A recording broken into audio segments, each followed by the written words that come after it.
انہوں نے مل کے جو میرے ساتھ ظلم کر رہے ہیں. کتابیں ابھی تک نہیں ان کو دی گئی.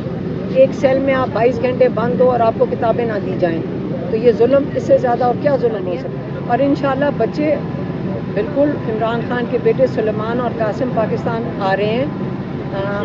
انشاءاللہ وہ آئیں گے. وہ اپنے والد سے ملنا چاہتے ہیں. ان کے پاس نائک آف ہے, ان کو ویزے کی ضرورت نہیں ہے. اور جو ان کو دھمکیاں دی گئی ہیں ان سے کوئی نہیں, ہمیں نہیں پتہ کیا وجہ ہے, کس وجہ سے نہیں کرائی گئی.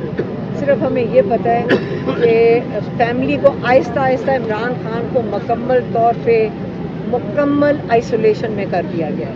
مکمل.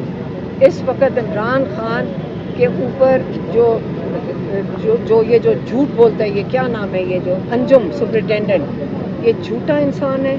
اس نے جھوٹی جا کے وہ اتنا بڑا پرچہ نکالا ہے. آپ کبھی 2 سال میں آپ نے سنا ہے کہ عمران خان نے کوئی شکایت کی ہو ناجائز قسم کی؟ آپ جیلوں میں کئی یہاں سے صحافی ہیں جو جیلوں میں جا کر عمران خان سے ان سے ڈائریکٹ اسٹیٹمنٹ سن چکے ہیں. بلکہ عمران خان کوئی بدتمیزی کرتا تھا پولیس والا, اور اگر ہم کچھ کہتے تو کہتے ہیں ان بیچاروں کو کچھ مت کہو, یہ تک کہتے ہیں. اور آپ لوگوں کو بھی پتہ ہے.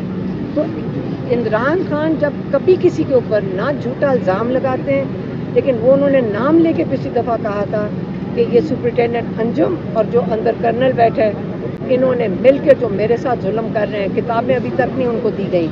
ایک سیل میں آپ 22 گھنٹے بند ہو اور آپ کو کتابیں نہ دی جائیں تو یہ ظلم اس سے زیادہ اور کیا ظلم ہو سکتا ہے.